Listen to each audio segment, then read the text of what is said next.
सभी लोग जुड़ जाए। जय श्री राम भाइयों, लिंक शेयर कर दो अपने सेलेक्टेड ग्रुप पर भी।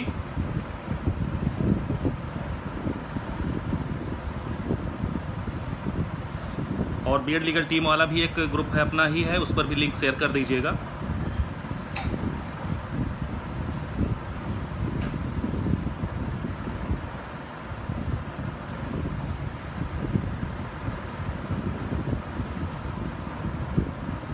जुड़ जाइए सभी लोग।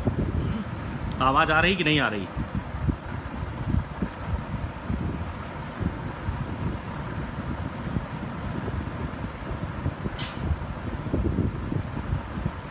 बिल्कुल भाई, अच्छा तो होगा ही, ये तो उम्मीद है। सभी लोग, किसने बताया भाई कैविएटर्स को नहीं सुना जाएगा? क्या यार, लोगों की बताने वाली बातों पर आ जाते हो। तो सभी साथियों को नमस्कार। आज जो सुप्रीम कोर्ट में सुनवाई हुई उसको लेकर के मुझे लाइव आना पड़ा। क्या हुआ, चूँकि डिटेल में बताना सही है, पोस्ट के माध्यम से सारी बातें क्लियर नहीं हो पाती। तो आज की सुनवाई में सबसे पहली चीज़, जो कल मुद्दा इनका था 507 पेज की एक नई याचिका, एक न्यू एसएलपी डाली गई थी जिसमें पीएच और एक्स सर्विसमैन को लेकर रिजर्वेशन की बात की गई थी। तो जिस समय आज कोर्ट में सुनवाई हुई, आइटम नंबर 10 और 22 पर लगी हुई थी, तो यूयू ललित सर थे और विनीत सरन सर थे। चूँकि आपको पता है कि 3 जजेस की बेंच में अपना मुद्दा सुना जा रहा है इसके पहले भी। तो आज जो थर्ड वाले जज थे, मुझे नाम नहीं याद आ रहा है उनका, वो आज नहीं थे बेंच में, केवल 2 ही थे। विनीत सर, फ़ोन आ गया था साथियों। आवाज़ आ रही? फिर से ज़रा एक बार बोलिए। आवाज़ आ रही ना? ठीक है, आवाज़ आ रही ना?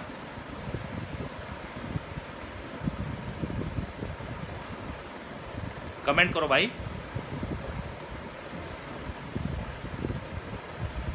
आवाज़ आ रही कि नहीं? कमेंट करो तो मैं ठीक। भरत जी, आवाज़ आ रही है? ठीक है।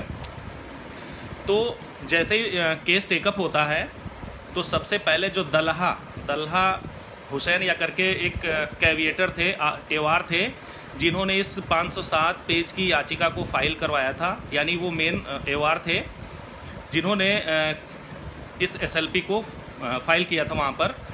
तो इस एसएलपी में आपको, जैसा कि मैंने कल या परसों वाले लाइव में बताया था, कि 75 ऐसे कैंडिडेट हैं, पेटिशनर हैं जो पीएच कैटेगरी के हैं, और उन लोगों ने इस एसएलपी को इसलिए फाइल किया था कि सरकार ने 2018 वाली भर्ती परीक्षा में 40-45 कट ऑफ किया था, तो उसको आसानी से क्लियर करके पीएच वालों ने जॉब हासिल कर ली थी। लेकिन इस बार सरकार ने कट ऑफ को बहुत हाई कर दिया है, जिसकी वजह से ये उस कैटेगरी में नहीं आ रहे हैं। तो माय लॉर्ड 75 पेटिशनर्स जो हैं, इनको भी शिक्षा मित्रों की सीट के साथ में इनकी भी सीट रिजर्व कर दी जाए। तो यूयू ललित सर ने उनको सुना, और सरकार की तरफ से ऐश्वर्या भाटिया जी थी, मौजूद थी, और तो वो भी मौजूद थी मौके पर। तो उन्होंने कहा कि माय लॉर्ड, मेरा कंसर्न भी आप सुन लीजिएगा इस मैटर पर। तो इसमें क्या हुआ कि यूयू ललित साहब ने कहा कि ऑल ऑफ यू आर शिक्षा मित्राज। तो अब्दुल दल्हा जो थे, जो इनको एवार थे, उन्होंने कहा कि माय पेटिशनर्स आर नॉट शिक्षा मित्राज। उन्होंने सबसे पहले यही बात बोली कि माय पेटिशनर्स आर नॉट शिक्षा मित्राज। तो ललित सर ने कहा कि don't put such kind of the matters because I don't want to make it so much complicated. सीधे सीधे उन्होंने मना कर दिया कि ऐसा कोई भी शिक्षा मित्रों के अलावा किसी की भी सीट को अभी हम रिजर्व नहीं करेंगे। इस मुद्दे को 14 जुलाई को साथ में तय किया जाए। 14 जुलाई को इसकी सुनवाई होगी। तो जो एवार थे उनके पेटिशनर्स के 75 दल्हा, उन्होंने काफ़ी फोर्स किया कोर्ट को कि my lord, these are not Shiksha Mitras, these are physically challenge and these are 75 petitioners and many more, all of with these petitions kindly reserve these petitioner seat along with the Shiksha Mitras. तो उन्होंने कहा कि government तो कर नहीं रही, इनकी सीट आप रिजर्व कर दीजिए शिक्षा मित्रों के साथ, बाकी भर्ती सरकार कर सकती है। उसके बाद में ऐश्वर्या जो भाटिया थी डबल एजी, वो सरकार की तरफ से आई और उन्होंने कहा my lord one thing I want to tell you, please your lordship permit me. तो उन्होंने परमिशन मिल गई। तो उन्होंने बताया कि माय लॉर्ड कि you have gave an judgment on 9th of June. According to that, I have filled a modification application in the Supreme Court, but it is not allowed still. सीधे सीधे बताया कि अभी वो जो मॉडिफिकेशन एप्लीकेशन हमने file की थी वो अभी तक अलाउ नहीं हुई है। और उसमें क्या है, गवर्नमेंट ने, माय लॉर्ड जो है, गवर्नमेंट कह रही है कि 51,000, स्टेट जो कह रही है वो 51,000 समथिंग पोस्ट जो हैं उसके पास ऑलरेडी हैं और उन पदों पर भर्ती करने की परमिशन कर दी जाए, काइंडली माय लॉर्ड अलाउ। और गवर्नमेंट चाहती कि भर्ती हो जाए, because all Shiksha Mitras are 37,000 only, but the government has seat 51,000 approx. तो मुझे भर्ती करने की परमिशन दी जाए। I have already filled a modification application but it is not listed. तो यूयू ललित सर ने कहा कि मैडम एक्चुअली माई कलीग्स, आपको पता है कि 3 जजेस की बेंच में उन्होंने 21 को सुनवाई की थी, 9 जून को 2 ही लोग थे और आज उन्होंने कहा कि माई कलीग्स जो हैं वो आज हैं नहीं। Madam kindly put this matter along with the 14 जुलाई, आप 14 जुलाई को आइए। मैडम ने बहुत ही फोर्स किया कि माय लॉर्ड ये मॉडिफिकेशन एप्लीकेशन है, सरकार भर्ती कराना चाहती है, 51,000 समथिंग पद हमारे पास रिजर्व हैं, खाली हैं, 37,000 पद आपने जो रिजर्व किए हैं उनको सरकार कंसीडर कर लेगी, लेकिन सरकार को अलाउ कर दीजिए कि वो भर्ती प्रक्रिया आगे बढ़ाए। तो यूयू ललित सर ने साफ मना कर दिया वहाँ पर कि जब कलीग्स हैं नहीं और अभी जो है आज लास्ट डेट है इस मैटर की, तो मैडम कृपया आप 6 जुलाई को आ सकती हैं, अपनी बात रख सकती हैं।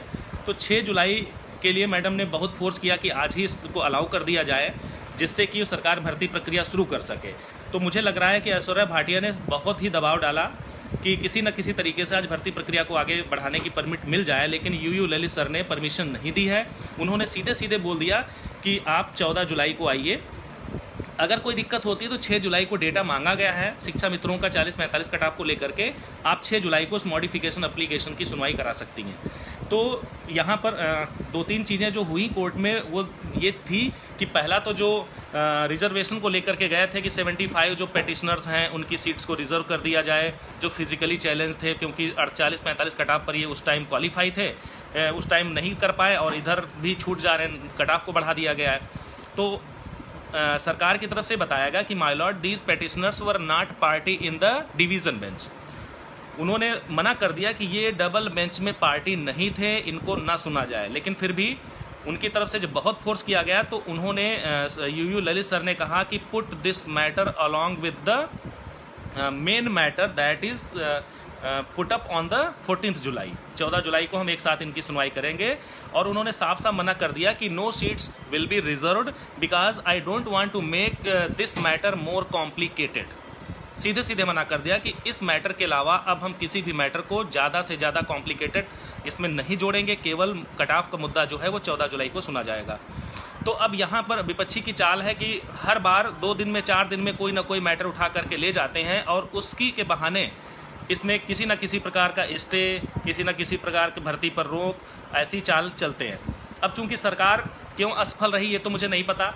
सरकार के अधिकारियों से हुई बात के अनुसार देखा जाए तो मॉडिफिकेशन पर सुनवाई होनी थी। हालांकि सरकार की ऐश्वर्या भाटिया ने आज प्रयास किया कि मॉडिफिकेशन पर परमिट कर दें ललित सर, लेकिन ये दुर्भाग्य हमारा कि ललित सर के साथ में जो एक और सर थे वो आज थे नहीं, तो इसलिए उन्होंने भी ये मना कर दिया कि my colleagues is not present today, so kindly come to the come madam on 6 July, you can put this matter. तो मुझे पता है कि 14 जुलाई से पहले अब कुछ भी इसमें संभव नहीं है। 6 जुलाई को अगर सरकार डेटा दे देती है वहाँ पर, तो मुझे लगता है कि सरकार की मॉडिफिकेशन पर अपील पर सुनवाई हो सकेगी। वहाँ पर अगर 6 जुलाई को सुनवाई हो सकेगी सरकार की तरफ से, तो हो सकता है कि सरकार को अलाउ कर दिया जाए। तो इसलिए अब आप साथियों, आप लोगों से यही निवेदन है कि एक तो 14 जुलाई और एक 6 जुलाई, इन तारीखों तक कोई भी काम होने वाला है नहीं कोर्ट में। कोर्ट आज से बंद हो रही है। इसी बात को ललित सर ने भी कहा। अगर मॉडिफिकेशन अपील एक्सेप्ट हो गई होती और लिस्ट हो गई होती तो मुझे भरोसा था कि आज परमिट मिल जाती कोर्ट से। बिना एक्सेप्ट हुए, बिना परमिट हुए डबल एजी यूपी की जो है ऐश्वर्या भाटिया जी ने उसको पर बहस की, लेकिन कोर्ट ने परमिट नहीं किया। ये हमारा दुर्भाग्य है। अब करना क्या है हमें और आपको, चूंकि आपको पता है कोर्ट बंद हो रही है और 6 जुलाई से कुछ भी संभव नहीं है। अब जो भी जाता है सुप्रीम कोर्ट में वो मुंह उठा के पहुंच जाता है कोई ना कोई नया मैटर लेकर के। तो आप सभी लोगों से साथियों निवेदन है कि हर व्यक्ति अपनी अपनी सीट रिजर्व कराने के चक्कर में आईए SLP कुछ ना कुछ डालता है। तो इसलिए मुझे आप लोगों से यही रिक्वेस्ट है कि साथियों मैटर को समझें, मैटर की गंभीरता को समझें और कोशिश करें किसी न किसी तरीके से अपनी सीट बचाने की। इसलिए बढ़ चढ़ करके जो भी टीम कार्य कर रही है उसको सहयोग करें, उसके साथ लगे रहें। अन्यथा ये 40,000 शिक्षा मित्र जो हैं इस 69,000 शिक्षकों जो चयनित शिक्षक हैं उन पर भारी पड़ेंगे और यह भूल आपको जिंदगी भर पछतावे के अलावा कुछ भी नहीं देगी। बस यही आप लोगों से निवेदन है कि जो टीम कार्य कर रही है उस टीम को तन मन धन से सहयोग करें, जिससे आने वाली 6 जुलाई या 14 जुलाई को सरकार का पक्ष सुनने के बाद हम सभी का पक्ष सुना जाए। और जिस तरह से डबल बेंच में हमने सरकार के पक्ष को सुनने के बाद में एक रणनीति के तहत प्रशांत चंद्रा और जयदीप नारायण माथुर को लास्ट में उतारा था, ऐसे ही हम सीनियर उतार सकें वहां पर और जीत सुनिश्चित कर सकें। यदि 6 जुलाई या 14 जुलाई को सरकार सफल हो जाती है मॉडिफिकेशन एप्लीकेशन पर भर्ती कराने के लिए तो कोई दिक्कत नहीं है, लेकिन हमें पहले से अलर्ट होना पड़ेगा, क्योंकि जब 14 जुलाई आएगी तब हम आपसे सहयोग नहीं मांगेंगे कि साथियों आप सहयोग करो, क्योंकि ब्रीफिंग में समय लगता है। जो सीनियर होते हैं उनको पहले से पैसा देना पड़ता है, तभी जाकर के एडवांस में वहाँ पैसा चलता है। टोकन मनी से काम नहीं चलता है, जैसे यहाँ लखनऊ डिवीज़न बेंच में हम टोकन मनी दे करके वकील को बुक कर लेते थे। अब जो भी वकील हमें बुक करने होंगे उनको एडवांस फुल पेमेंट करना पड़ता है। इसलिए साथियों आप लापरवाही मत करें, इस मुद्दे की गंभीरता को समझें और हर परिस्थितियों से टीम से जुड़े रहें। मुझे पता है आप सभी बहुत ही अच्छे परिवारों से नहीं होंगे, लेकिन ऐसा नहीं कि 69,000 में सभी के सब गरीब परिवारों से हैं। यदि जो संभव है वो मदद आप कर सकते हैं, क्योंकि 40,000 जो हैं वो इन 69,000 सेलेक्टेड लोगों के ऊपर भारी हैं। और आप लोग कब तक सोते रहोगे अपने घरों में, कब तक अपडेट लेने के लिए जुड़े रहोगे, कब तक नकारात्मक कमेंट मारते रहोगे लोगों टीम के ऊपर और जो कार्य कर रहे हैं उन लोगों पर। मैंने पहले ही बता दिया था कि सब कुछ सरकार के भरोसे नहीं हो सकता है। यदि आप आगे नहीं आएंगे तो सरकार का जो काम है वो सरकारी तरह से होता है, आप सभी को पता है। जिस कछुआ की गति से धीरे धीरे सरकार आगे बढ़ रही है, ऐसे ही ये भर्ती 2020 तो पार होने वाला है, 2021 और 22 भी निकाल देगी और फिर सोते रहना। और यदि कहीं विपक्षी सफल हुआ तो आपको जीवन में पछताने के अलावा कुछ भी नहीं मिलेगा। धन्यवाद। जय हिंद, जय भारत।